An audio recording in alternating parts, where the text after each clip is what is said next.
Yo, I shouldn't be here on a Friday night at 20 to 9 on Facebook, but you've got to check this out. Distributing vaccines and treatments for COVID-19 and flu, right? Now, the reason I'm doing this as a video is because I don't know whether or not you can actually see my answers. Now, when I first clicked on this, a friend of mine, Zoe Socrates, she sent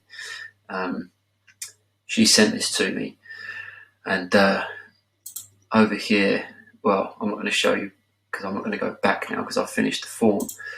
But I was like, oh God, boxes to fill in. I don't want to fill boxes in. I just want to get on with my life, thanks.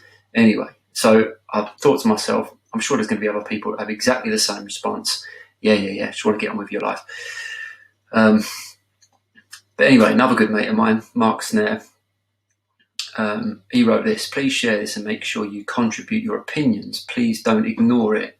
Because the way that they can get around this sort of stuff is that they give you the opportunity to respond. And if you don't, it's like, well, we gave you the opportunity. Putting something on a website and hoping that you come across it is not giving people an opportunity. But trust me, right? If you've seen any of my news things, there's a lot going on with vaccines at the moment. You've got to educate yourself. If you don't, you are going to be one of them people that just, even my dad, right, lives in Canada. He's like, yeah, as soon as that vaccine comes out, I'm going to have it. This is the thing. Well, this was my question, actually. And there's my answer. Katrina Turnbull likes your comment, example 1. I wanted to make sure that you can actually see these responses. So that's why I'm recording this video. So you can see my answer in box 1. And look, it's 20 to 9. I'll bash these out quite quick. But the point is, let's go from unlicensed products, vaccines, in a world where most vaccines require years of testing and even then have never been tested against a non-vaccinated, because I can't even spell, vaccinated group, is the most absurd, irresponsible thing I've ever heard. Right now, if you watch Vaccines Revealed, which I've talked about recently, you hear him talk about the fact that they will never, right, the pharmaceutical industry and all the industry, remember they've got all the money, and they've bought into government, got their claws into the government, they will never test something against a non-vaccinated group of individuals. Now, you might think, well, you can't do that, can you? You can do anything now. Like, even if you go over to the, what's this? This is the Cochrane report, you know, and you even start to look, we included 52 clinical trials of over 80,000 people. Look, 80,000 people. Think of what Microsoft can do, right? Think of what technology does now. Like, if you've got any understanding about Facebook and their algorithms, the stuff that can be done is so absurd. And yet, what are we left with? We are left with mass vaccination.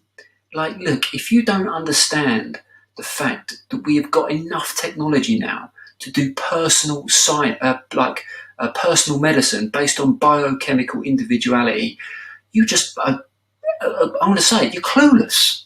Right? That's where we're at right now. We've got so much technology. You've got to wake up to this. And if you don't, you will suffer with something. You will. So anyway, especially since over the past 6 months, not one government official has mentioned the importance of avoiding things that wreck immunity and recommending things that actually help immunity. What I mean by that is, like we used to have to, at 5 p.m. or whatever it was, Boris would stand up, or whoever stood in his place when he was off with his COVID. Nobody mentioned the immune system. That's what this is all about. How is it that some people survive it? How is it some people just cruise through it and other people are wrecked by it? Could it be something to do with the immune system? Could personal science and, biochemical individuality actually make a difference here? Yes, it could.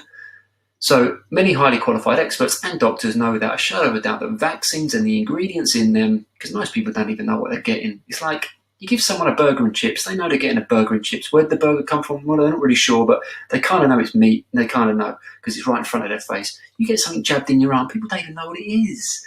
It's crazy. And I'll put in our amazing technological age, we are at a point where we can offer individualized medicine based on biochemical individuality. Mass vaccination of an unlicensed product is absurd. Right, that's the first one.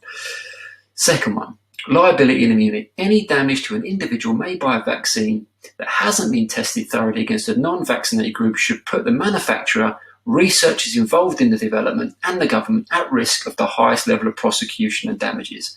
Right? There is enough research now showing how all vaccine manufacture is profit-driven and has nothing to do with the health of an individual. They're not sitting there going, oh man, we really want to help those people. We want to help those people.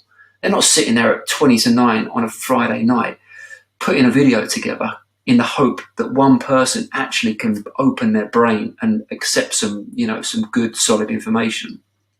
If the health of the individual was of paramount importance, then each person would be assessed on their biochemical individuality, and mass vaccination would be stopped in its tracks. The mere fact that vaccine manufacturers cannot be sued for a product brought to market shows just how insidious this industry is. Now, you might not realise this, but back in, I can't even think when it was now, was it 86 or 96? I think it might have been 86. Vaccine manufacturers, they can't be sued. If they do something, I'll tell you what, the reason why this came in, because they were being sued. They were being sued, and they were being, because they were creating damage. So they then went to the government and said, well, we're not going to produce these anymore. And the money that they produced, it's a bit like the CDC. You got to watch Vaccines Revealed. You learn all about that. Anyway, box number 3. Vaccine promotion, and then offer it. Did you say vaccine promotion? Don't you mean the promotion of health and the promotion of a well-balanced immune system? If many people survived this outbreak and the death numbers reported were higher than the actual number, CDC have confirmed the death numbers were exaggerated, and I'm thinking the UK government as well, then surely it's time to start telling the truth about what is going on. Let's instead focus more on an individual's well-being and all the things they can do to support their health and immunity, rather than promote something that hasn't been tested in a world where vaccine damage is never reported and more real than most people realise. My answer in box number 4: zero provisions. Yeah, so they're asking about provisions, and I'm saying zero provisions for something which hasn't been tested against a non-vaccine group over time for many years. Spend provisions on using up-to-date technology that will allow personal medicine based on biochemical individuality to be administered in a safe and effective way. You can see what's going on here, can't you? Biochemical individuality. You see, here's the thing. 7 months ago, 8 months ago, if you'd said, hey mate, what do you think about COVID? People would be like, what's COVID? But now it's language. It's language that people are using. If everyone started saying biochemical individuality, and they understood that, well, if one person takes a drug, it can have a different effect on one person compared to another person, then all of a sudden people will go, we're not all the same. We're actually very different. Got it. And once the penny's dropped, all of this nonsense just goes away. We move into another realm.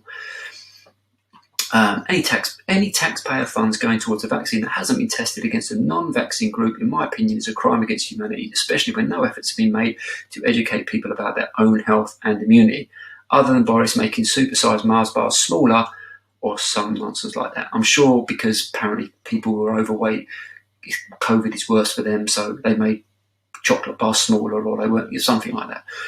And then you have to tick a few boxes, and then my answer to question 6: educate people about health. Education them about the immune system. Brilliant English, Mike. Stop using fear tactics when you can use love tactics. Okay, what's love tactics? Is that me getting all airy-fairy? No. Love will train and educate and care for an individual. That's what we want to do. We don't want to create a million of something, jab it into a whole lot of people and not know what's going on. Love goes, look, let's have a look at you. What's going on with you? And then from that point, you can figure it out based on, guess what? Biochemical individuality. Oh, imagine that. Fear will drive them into thinking a vaccine will do what a vaccine has never been able to do. Okay? Let your immune system, let your intelligence, you cut your finger, it heals. How does it heal? Nobody actually knows, because there's an intelligence, okay, in us, around us. That's how we survive. That's how we survive going out and doing things like getting drunk and eating shit food and, doing stupid things to ourselves, because there's a wisdom, jabbing ourselves up with vaccines, expecting our health to improve. Yeah, sure, we can, in the same way that we can drink ourselves senseless and survive, or some people try and kill themselves with a whole load of pills, but they don't quite do the job well enough and they survive. It's because the body is, it wants to survive. So you can put bad stuff in a person, but it's not building health. Let's train people to think about building health. So anyway, there's my answers. If you want to copy and paste them, or if you can't see them, then, let me know. And I'll send them to you to save you the hassle of having to type all of this out. Because that's the thing. They want to make it a little bit hard for you so nobody really does it. And then they can fly under the radar. It's bullshit. Utter bullshit. So there you go. Yeah.